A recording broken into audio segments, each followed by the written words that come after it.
ગુજરાત પ્રજા વિકાસ દર્શન 2012 સાતમા મુદ્દાની આજે અમે જાહેરાત કરી રહ્યા છે। યુવાનોને રોજગારી ગુજરાતને લાગે પડે ત્યાં સુધી એક સાથે જોડાયેલા છે, કારણ કે આખા દેશમાં વસ્તીના પ્રમાણમાં સૌથી વધારે શિક્ષિત બેરોજગારોની સંખ્યા ગુજરાતમાં છે। આજે સરકારના ચોપડા ઉપર જ શિક્ષિત બેરોજગારોની સંખ્યા છે એ 10 લાખ કરતા વધારે છે। અશિક્ષિત અથવા અર્ધ શિક્ષિતની વાત નથી કરતો,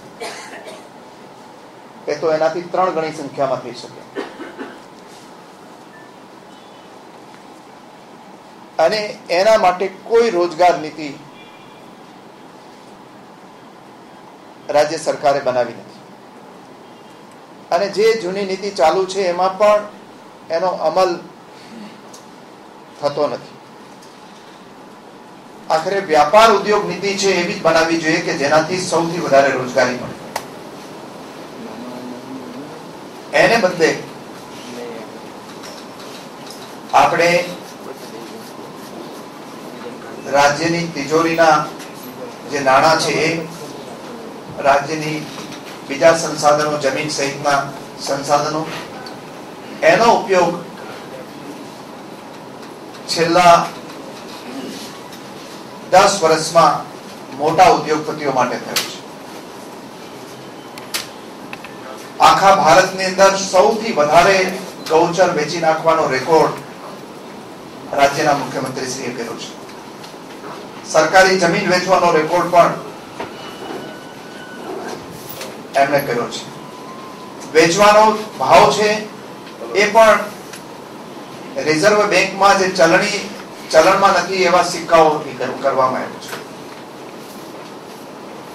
કોઈ જગ્યાએ 15 પૈસામાં વેચાય છે જમીન, કોઈ જગ્યાએ 8 આનામાં વેચાય છે, કોઈ જગ્યાએ રૂપિયામાં જમીન વેચાય છે।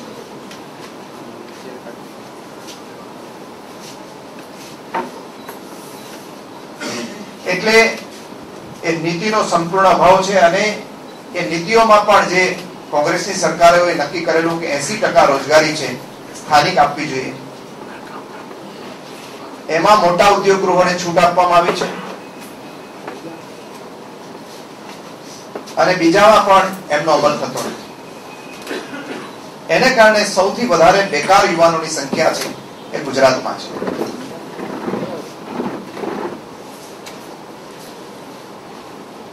એટલે કોંગ્રેસ પક્ષે નક્કી કર્યું છે કે અત્યારે જો 2012 પછી જે કોંગ્રેસ પક્ષની સરકાર આવવાની છે એ સરકાર સરકારી કચેરીઓમાં જે 33% જેટલી જગ્યાઓ ખાલી પડેલી છે, એટલે 1 લાખ યુવાનોને એમાં નોકરી આપી શકાય એમ છે, એની ભરતી તુરંત જ કરશે। એમાં ઉંમરની છૂટછાટ આપીને 35 વર્ષ સુધીના યુવાનો છે એમને એના માટે લાયક ગણવામાં આવશે। અને અત્યારે જે સરકારી કર્મચારીઓનું શોષણ થઈ રહ્યું છે ફિક્સ પગારના નામે, એની જગ્યાએ એમને પૂરો પગાર મળે એવું આયોજન કરવામાં આવશે।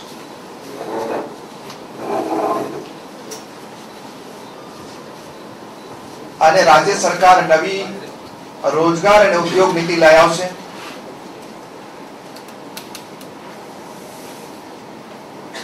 અને એ નીતિ મુજબ 80% રોજગારી ફરજિયાત સ્થાનિક રોજગારી આપવાની રહેશે।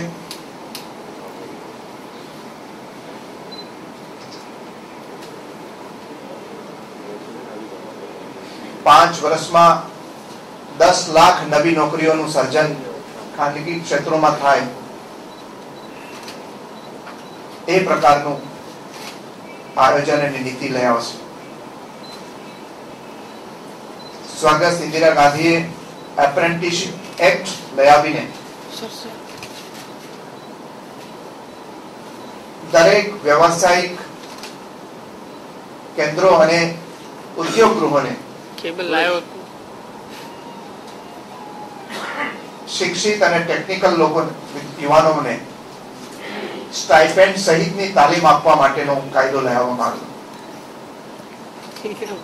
કોંગ્રેસની સરકારો એનો કડક અમલ કરાવીને લાખો યુવાનોને એપ્રેન્ટિસશીપ એક્ટ હેઠળ એપ્રેન્ટિસશીપ ટ્રેની તરીકે યુવાનોને વર્ષ સુધી, કોઈ જગ્યાએ 2 વર્ષ સુધી, ક્યાંક 6 મહિના, મિનિમમ 6 મહિના સુધી, બહુ નાની યુનિટ હોય, નાની જો ટ્રેનિંગ હોય તો એ રીતે 2 વર્ષ સુધી એમને રોજગારી સ્ટાઇપેન્ડ સાથે એને ટ્રેનિંગ આપવામાં આવતી હતી અને એને કારણે એની એમ્પ્લોયેબિલિટી, એની ક્ષમતા છે એમાં ખૂબ મોટો વધારો થતો હતો અને યુવાનો અને યુવતી ઉપર ભાર ઓછો આવતો.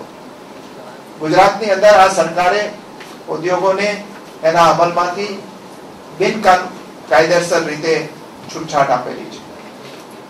અમે એનો કડક અમલ કરાવીશું અને એના હેઠળ 2.5 લાખ જેટલા યુવાન યુવતીઓને એપ્રેન્ટિસશીપ એક્ટ હેઠળ દરેક મોટા કારખાનાઓ, નાના કારખાનાઓની અંદર, નાના વ્યવસાય કેન્દ્રોની અંદર એમની નિમણૂક કરાવીશું. શિક્ષિત યુવાનો છે એમાં વેલ્યુ એડિશન આવે અને યુવાન છે એના માટે નોકરી માટે, રોજગાર માટે એની ક્ષમતા વધે એટલા માટે ખાસ પ્રકારના જે કૌશલ્ય વર્ધક કેન્દ્રો છે એમાં નિષ્ણાતો મારફત એને તાલીમ આપીને દેશ અને દુનિયામાં એ નોકરી કરવા માટે એની ડિમાન્ડ ઊભી થાય, એના નોલેજની અંદર વેલ્યુ એડિશન આવે છે.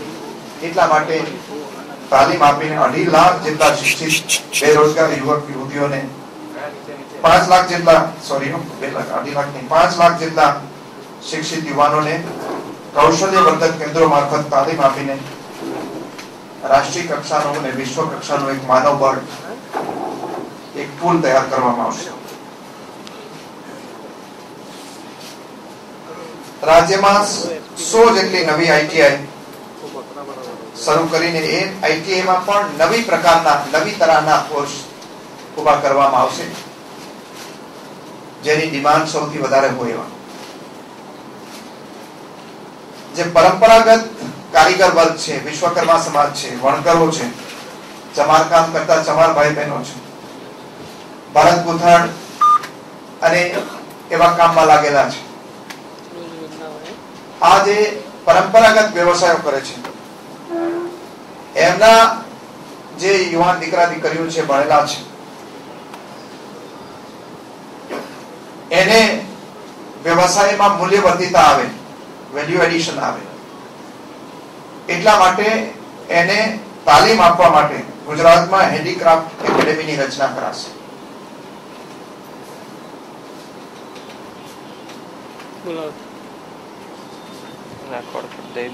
અને એને સ્વરોજગાર કરવા માટે પ્રોત્સાહન અપાશે, એને નવી ટેકનોલોજી ઉપલબ્ધ કરાવાશે અને એનું વૈશ્વિક કક્ષાનું અને રાષ્ટ્રીય કક્ષાનું બજાર મળે એના માટે પૂરા પ્રયાસો કરવામાં આવશે.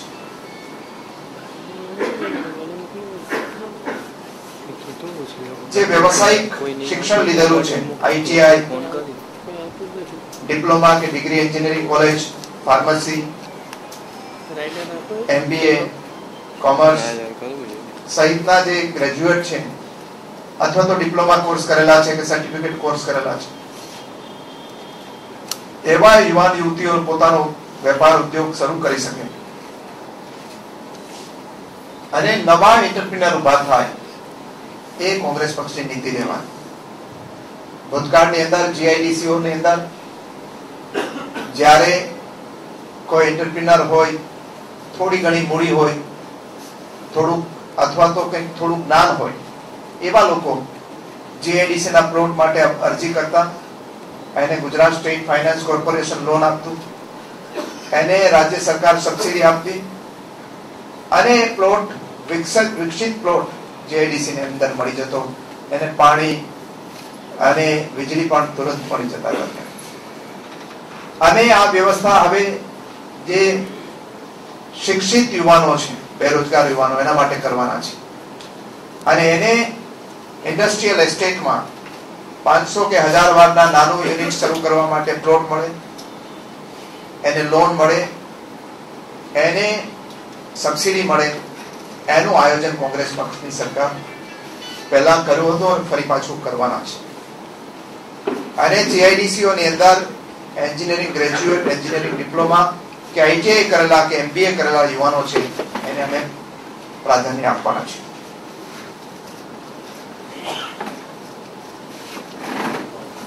ગુજરાતની અંદર અત્યારે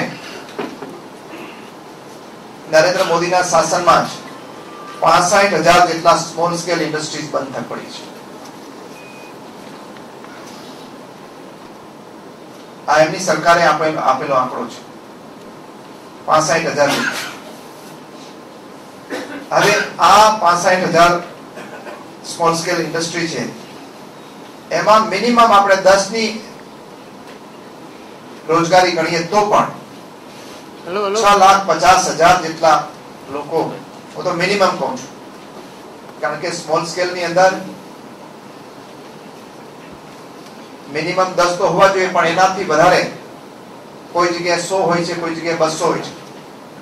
એટલે 10 લાખ જેટલા યુવાનો છે એને આમાં નોકરીએ રાખી શકાય. એને રિવાઇવ કરવામાં આવશે બધાને.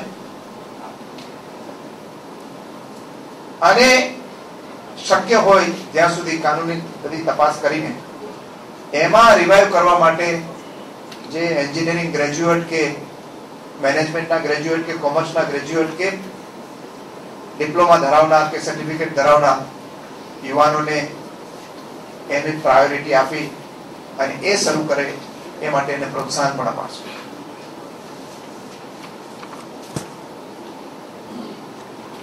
સૌથી મોટી રોજગારી અત્યારે કૃષિ ક્ષેત્ર આપે છે. હવે ખેડૂતોના દીકરા દીકરીઓ પણ ખૂબ મોટે પાયે ભણે છે. એ પોતાના ખેતીના વ્યવસાયની અંદર અથવા તો ખેતીના સંલગ્ન વ્યવસાયની અંદર એગ્રો બેઝ પ્રોસેસિંગ યુનિટ અને ખેત ઉત્પાદનોમાં વેલ્યુ એડિશન કરવા માટે 4 આજે આપણી કૃષિ વિશ્વવિદ્યાલયો છે. એમાં એગ્રો ઇન્ડસ્ટ્રી ટ્રેનિંગ સેન્ટર ઉભા કરાશે. એમાં કૃષિ ઉત્પાદનોમાં વેલ્યુ એડિશન અને કૃષિ ઉત્પાદનોમાંથી પ્રોસેસિંગ યુનિટ બનાવવા માટે એને તૈયાર કરવામાં આવશે. અને એના પછી એ પોતાના યુનિટ છે, ખેડૂત પરિવારના દીકરા દીકરીઓ પોતાના યુનિટો શરૂ કરે, એ માટે એને લોન, સબસિડી અને બીજા લાભો આપવામાં આવશે. અને એનું માર્કેટ પણ સાથે ઇન્ટિગ્રેશન થાય એ માટે એની પણ એમને મદદ કરાશે.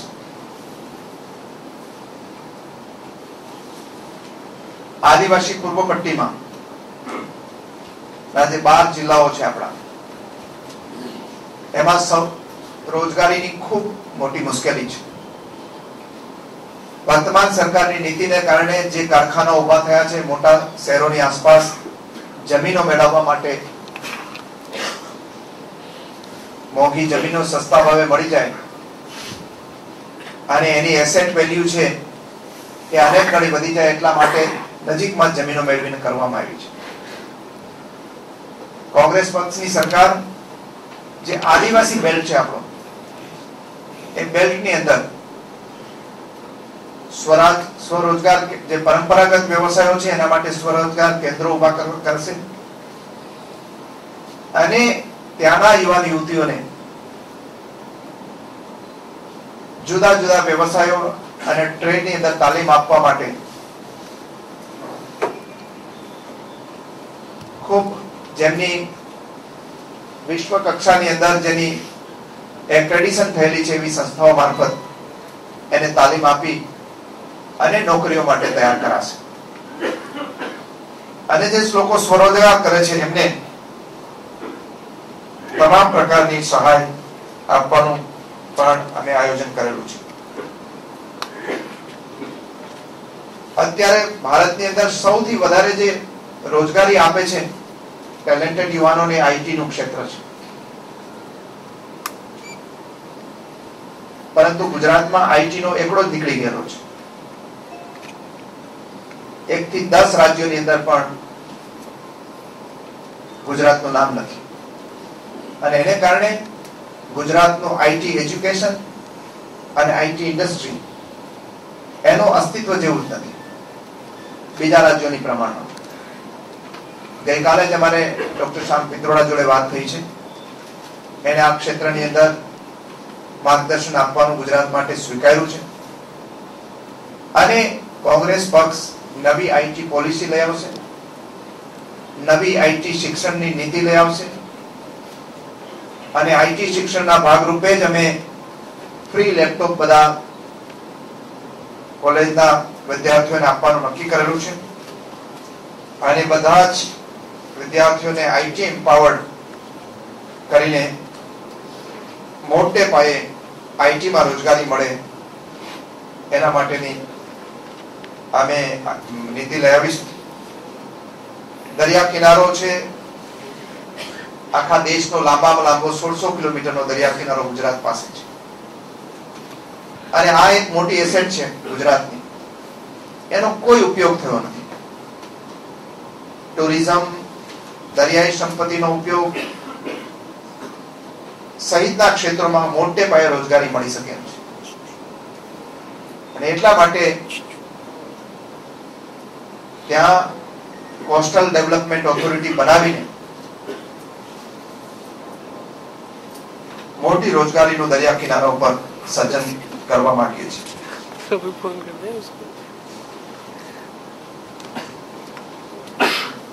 ગુજરાતની અંદર શહેરીકરણ ખૂબ વધારે છે. એને કારણે શહેરમાં રોજગારી, પહેલા તો શહેરમાં રોજગારી લેવા માટે આવતા યુવાન યુવતીઓ તો એને સહેલાઈથી મકાન મળી જતું હતું. કોંગ્રેસની સરકારોએ હાઉસિંગ બોર્ડ સહિતની અનેક યોજનાઓ કરી હતી. સહકારી ધોરણે ઘરો બનાવવા માટેની પણ યોજનાઓ કરી હતી. અને એને કારણે શહેરમાં આવનાર લોકોને મકાન મળી જતું. હવે સૌથી મોટી મુશ્કેલ રોજગારી મેળવતા યુવાન યુવતીઓ છે એને મકાન મેળવવાનું છે. કોંગ્રેસ પક્ષની સરકારે નક્કી કર્યું છે કે મોટા શહેરો જે છે એમાં વર્કિંગ મેન હોસ્ટેલ અને વર્કિંગ વુમન હોસ્ટેલ એનું આયોજન કરીશું. અને એમાં જે લોકો સિંગલ ફેમિલી છે, શક્તિસિંહભાઈ જેવા, એમને બધાને સિંગલ રૂમ મળે, સેલ્ફ કન્ટેન, એ પ્રકારનું આયોજન અમે બધાએ વિચાર્યું છે. એમના માટેનો ખાસ આગ્રહ હતો કે આવું કરો શક્તિસિંહભાઈનો, એટલે અમે એમ તો લેવા છે. તમે બીજું વિચાર્યું, તમે વિચાર્યું પણ કઈ મેળ પડતો નથી.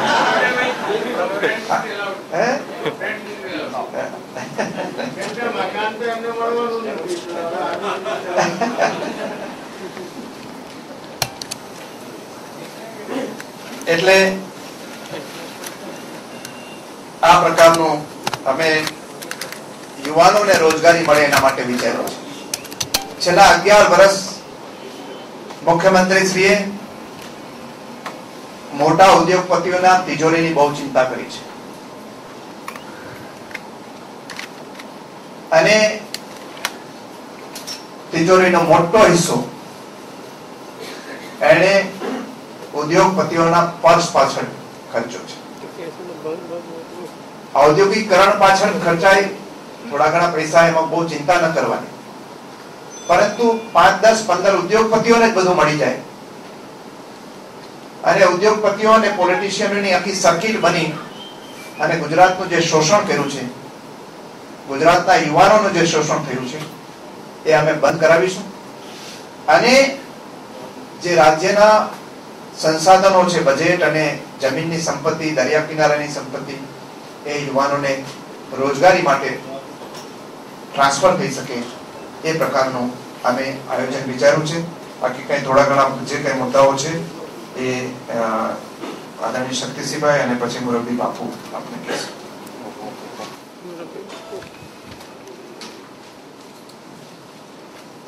વિકાસ દર્શન 2012 એ કોંગ્રેસનું એક હોમવર્ક છે.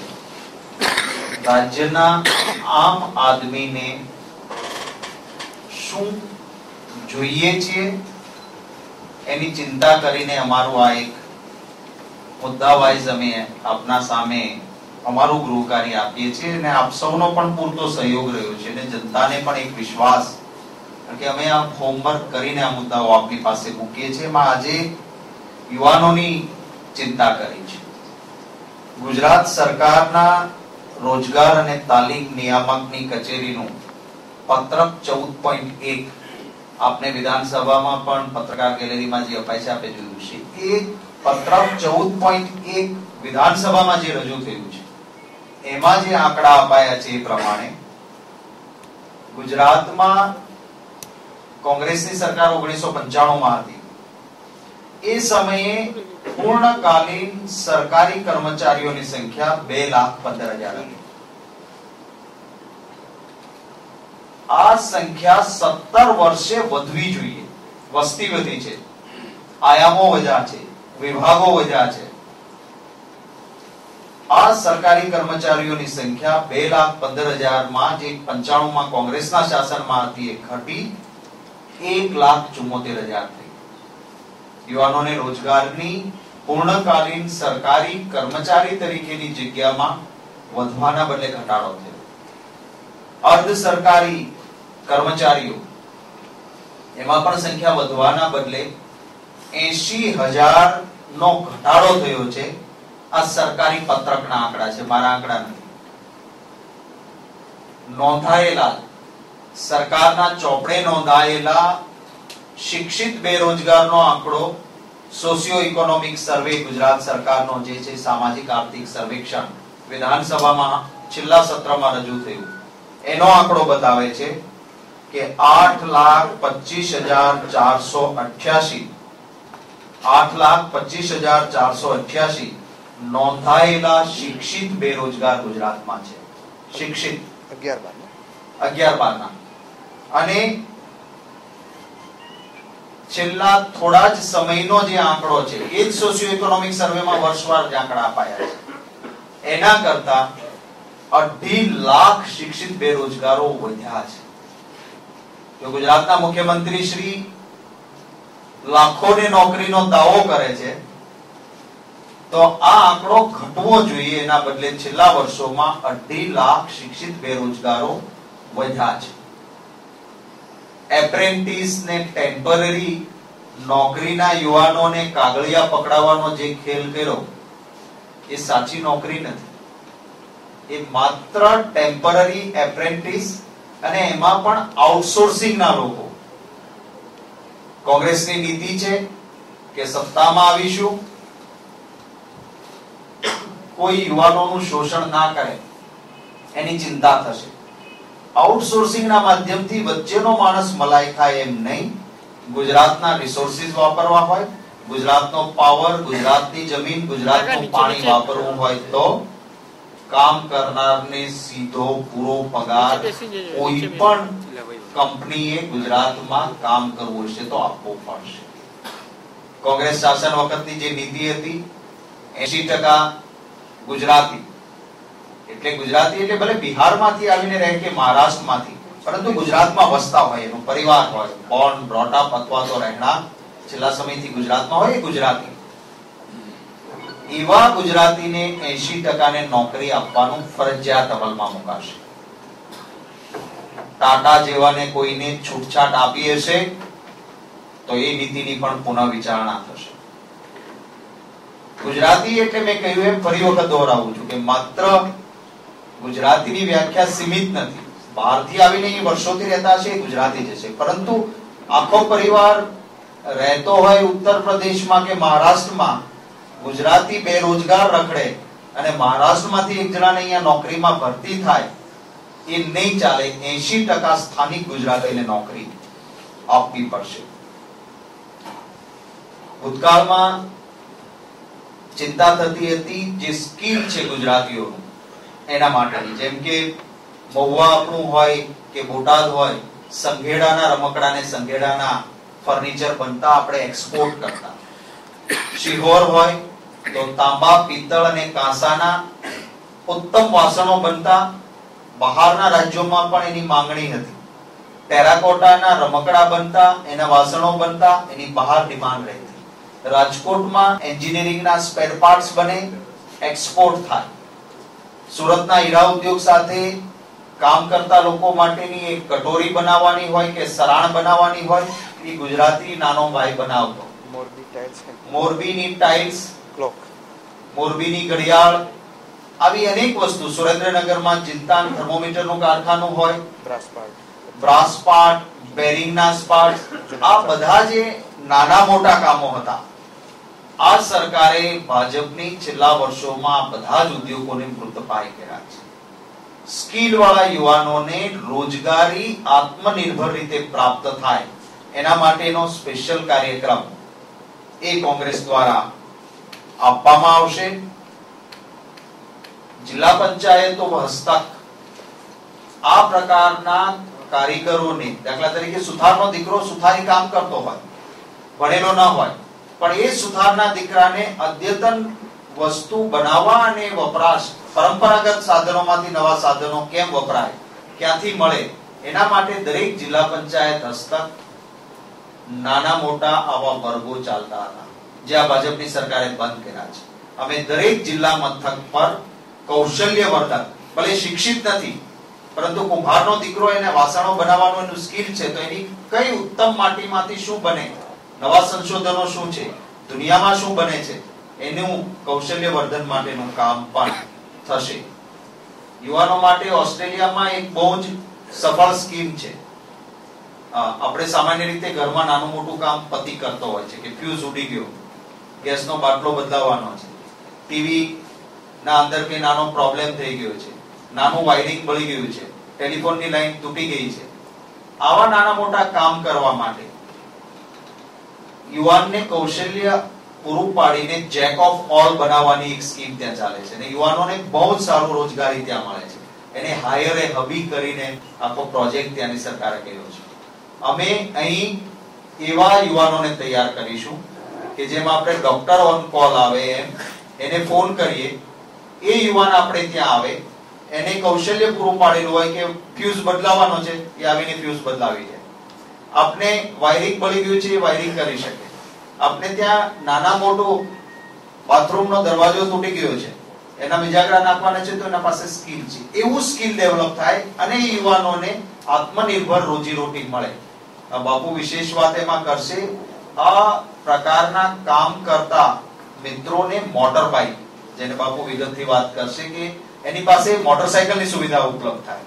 કે આજે સમય પલટાયો છે, પહેલા સાયકલ પણ બહુ લાગતું હતું. આજે આપણે ત્યાં કામ કરનાર વ્યક્તિ ઘરે કચરા પોતા કરનાર હશે તો હસબન્ડ વાઈફ બંને નીકળશે, એને ત્યાં ઉતારી જ જશે, નહીં મોટરસાયકલ લઈ જશે. રસોઈ કરનાર પણ અમદાવાદમાં નાનું મોપેડ લઈને આવે છે, તો એમને મળે એની સ્કીમની વાત વિસ્તારથી બાપુ વિદારે કરશે.